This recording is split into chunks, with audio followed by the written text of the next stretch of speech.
Julia Riley. I'm here today with Mac McLaughlin from FX Design Group, Alex Martin with Digital Video Group, Tom Mudd with DigiLED, and Mark Trevina with TVOne. We're getting ready to head to NAB, and we'd like to share with you a little bit about what we will be doing there at the show. So Mac, let's go ahead and start with you. In the past, we've talked about the ways that you've used video in your set designs. You've used walls made from LCD monitors, 3x3, 3x6, 3x9, and even 5x7. You've also used video projectors. And now you're getting more calls for LEDs. How are you using them in the design, and what are we to look for at the show? Thanks, Julia. Yeah, we're actually really excited to get back in person live at NAB this year, and we're really looking forward to having this group with us to showcase basically a little mini studio in our booth, so you can see how everything works together and integrates. Yeah, in the past, we've used large video projections, RP screens. One of the issues with them, even though it gave us a seamless video, they took up a lot of space in the studio. Even if you had a short throw lens and a bounce mirror, they're still taking up a lot of room backstage. And they're always just a little soft and fuzzy. And as we move into HD, they just weren't crisp, and they wanted a crisp look. And about the same time, the LCD manufacturers came out with the zero bezel monitor, which is a very thin line, which worked really great and still does. And we still use them quite a bit in sets. But they have those lines, and as more meteorologists use them to tell weather, that's where we get into the biggest trouble, is because the lines sometimes blur the county lines, and if you have severe weather and you've got a storm headed your way, it really could be dangerous, actually, just to not have the information as crisp as it can be. And you know, we've been after LEDs, wanted to use them for a long time, but they've been at a price point that we couldn't use them in local stations. Now the price point is there. Where almost every project we're doing now has a little bit, if not a lot, of LEDs in it. And it's allowing us to get out of the 16 by 9 box a little bit as well. We can create assortment of shapes. We can do curves, both concave and convex, very smooth. And we can get bigger and bigger, allow more video into the story, allow more items into the video. And that's kind of where Mark and TVOne come in, with the scaling and the control, allowing us to tell a big story with a lot of elements. And I'll let Mark explain kind of more how he does that, but it really is helpful to have that on hand in the studio. First of all, Mac, I just say thanks for getting us involved with the show. And it's really rare to be able to go to a trade show and see the complete environment, you know, and we're doing it from end to end. So I'm really excited, and other people should be as well. It's going to be great. It's interesting also picking up on your journey. We've seen the same here at TVOne. We've got a real rich heritage in walls for TV studios, and we've seen the same sort of move to LED, and practically every install we do now is LED. Courier Master 2 is the platform that we're using now most often, and it's this amazing all-in-one solution that you can put different signals into it. So they could be audiovisual, they could be, you know, broadcast, you know, SDI type signals, 3 gig SDI, whatever you want to put into it. But also IP streams and media are also stored on the unit. And what we're doing is we're presenting that to a wall, and essentially I've got an interface where I can plot the shape, the size, the resolution of the wall. So interesting, you picked up on you know, off ratio walls, you know, going beyond widescreen. We're seeing that lots, and we've got a brilliant custom resolution manager that allows us to do that. But everything I said is kind of easy enough to say, and you kind of pick it up, you know, what we're doing, but actually look a little bit deeper what we're doing. It's interesting because we're doing a lot of format conversion, and we have to do it really quickly. So we're around a frame of latency, so it's invisible to the eye. You definitely don't want to lag on a studio set.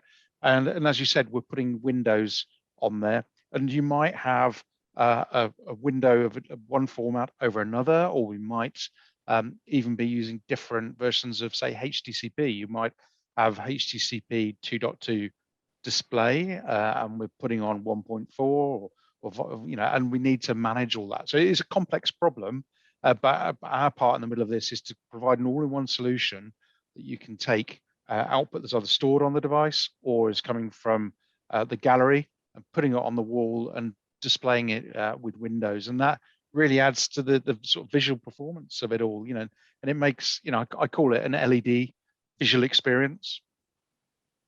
Great, Mark, you explained that so well. Another question for you, Mac. In addition to set design, you also do lighting design. So how are LEDs impacting lighting? Is it making it easier for you, or is it more difficult?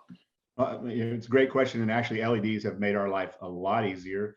The monitors all come with varying degrees of glare, in the glass.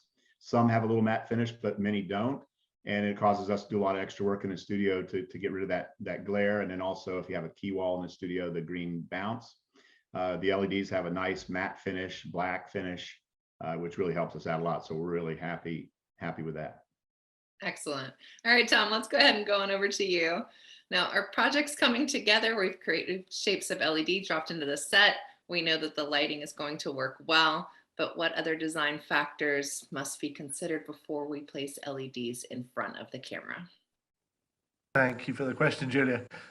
What you do need to remember is that the light emitting diode is a fiercely powerful piece of electronics. Diode itself is actually the most energy efficient technology that mankind has for the conversion of electrical power to light. And this was put to its full potential back in the early years of LED screens, when you'd see jumbotrons and other brands of LED screens at outdoor pop concerts and sporting events. Typically, back in those days, you'd say that 5,000 nits was an appropriate brightness for the screen to be daylight viewable. But if you were to take a 5,000 nit screen into a TV studio environment, it would burn out your image, that everything would be overexposed. So you have to turn the brightness down on studio LEDs. And there's a good and a bad way to do that. If you were to just grab the brightness control of one of these screens and turn it down to 10%, a traditional screen would throw away 90% of the grayscale information. That information is lost, gone forever. The resulting image would be contoured, it would be very grainy. At DigiLED, we pioneered a technology called electronic gain control. And what this does, it says, okay, let's set the maximum possible gain of the LED at just 10%, but within that 10%, let's maintain the entire bit depth of the grayscale image. And this has become ever more important as the screens have got higher and higher resolution, and you're squeezing more and more pixels in ever a tighter pixel pitch, so that it's now very common to have an HD screen or even a 4K screen in a studio environment. Excellent. So you mentioned pixel pitch. Can you explain that in a little bit more detail? What exactly is it? What ranges are you currently seeing in the market? And how are they best deployed in the studio environment? Sure, yes. So again, referring back to the heritage of this industry, your typical outdoor pop concert LED screen would have had a 16mm pixel pitch. And that's the distance from the center of one pixel to the neighboring pixel. Fast forward 20-something years and things have got tighter, and we're now in a world where pixels can actually be closer together than 1mm. Just think how much electronics is compressed into that space to do that. Typically in studios, we'll be building screens with a pixel pitch of around about 2mm, sometimes 1.5.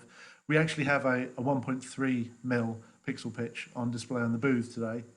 But yes, as the electronics has got tighter and more electronics has got squeezed into every square meter of screen, you have to think about the processing and the quality that's needed over these screens. HD is normal, 4K is a fairly normal size screen these days, even 8K processing. This is all within the capabilities of modern LED screens. And we have actually worked with Mark before on a number of successful jobs in this field. Yes, Tom, you're absolutely right. We're seeing the same things as you're seeing. Definitely a move off HD. 4K is the thing right now. Even if it's just 4K width and we're doing extra long width, they're challenges for all of us. And we've seen 8K on the horizon, and we've already done some technical demonstrations of 8K. So, I explained earlier how we place windows on a wall and how we scale and how we format convert. And we can, by the way, we can put up to 128 windows across the system. I don't think you'd ever do that for a broadcast studio. That'd be kind of too much for the viewer. But then it's how you control that. And we have an API that's completely open. And you can download it today. If you're into APIs, you will recognize all the language. Just go to api.tvone.com and it's there. It's freely accessible. And what that gives people the ability to do is create a fire between different preset views of Windows. So you might have one view which has just got the corporate background, then you might want to fly a window for a talent in, you might put a toolbox, all these things, and we can create those as presets. And that's kind of okay, but you want to do it with exquisite control, and that's where the API comes in. So we've worked with sort of AV control systems like MX and Crestron in the past. We've got a button control panel. We've even got an app that you can control the wall from your phone or your tablet if you wanted to. We've also seen a move towards ROS Overdrive as well. And I've recently done some testing with them to make that even tighter. Yes, you're absolutely right. It's being able to do all that fantastic on the wall and get the very best you can out of the LED. That's the prime issue here, which that's where we work together so well. But for us, it's then offering the system designer exquisite control on top of that. Excellent, Mark. Thank you so much. That brings us over to Alex. Let's go ahead and talk about LED. Now, is it going to cost us something else down the line, or are we going to need it to replace our cameras or our lenses? Can you tell us where we are with that, and will it work with what we already have in the studio? Hi, Julia. Thanks for asking about that. So for starters, we're looking forward to getting back to NAB and seeing our customers, which is the biggest thing. But as far as when we go in, when DVG goes in and designs the studio for the technology part of that integration, we always make sure that the cameras are high quality. And the reason you're spending this money on the set technology, the camera is the eyes to the studio, and you want the most pristine quality that you can get that's going out out to the viewing audience. So things you want to make sure that you have are that the camera needs to have a progressive scan chip in it.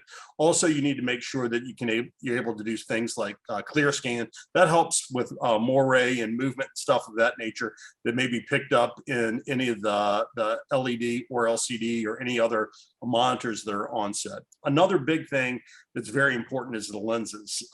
With a lot of the lenses, you need to be able to have something that has a good depth of field. So you want to make sure, especially with having LEDs walls in the background, that the camera is at a certain distance between the camera to the talent to the wall, so you can get that depth of field, you can get that little out of focus look. And additionally, a lot more of our customers are going to robotics, so you want to make sure that the lens is a high quality lens that can be controlled from like Ross or Ventnor or another robotics company. So those are all things that need to be considered when you're getting the cameras as part of the set. You explained that well. Thank you very much. All right. So also, we want to move forward with LEDs. Everything else is in place, but can you tell us how long do we have to wait to get them with the supply chain? What's the turnaround time there now to get LEDs from order to in studio? Yeah, so that's always the question, especially in this day and age with COVID and shipping components and the supply chain issues. So what we're telling our clients is we try to make realistic expectations. As soon as the set design is complete, you're ready to move forward with that, the technology needs to be ordered. What used to take anywhere between 30 to 60 days is taking 60, 90, 100 plus days. You've got component shortages, you've got shipping chain issues. One thing that needs to be brought up on the onset as well is talk about the freight cost, because if you need stuff sooner than that, it's going to be need to go air freight, which is considerably more expensive than sending stuff ground. So all these things need to be considered, and the scheduling just needs to happen. And again, just realistic expectations on delivery in the world that we live in. All right. Well, I appreciate having you all here for the conversation. Again, folks, at NAB, we'll have 4 partners. DigiLED will be there with a 1.3 millimeter pixel pitch LED wall. We'll have TVOne. They'll be there with a Choreo Master 2 controlling that wall. FX Design Group will be there to discuss lighting and set design. And Digital Video Group will be there to discuss integration of the LED walls into your workflow. Thanks so much for joining us. We look forward to seeing you soon at NAB.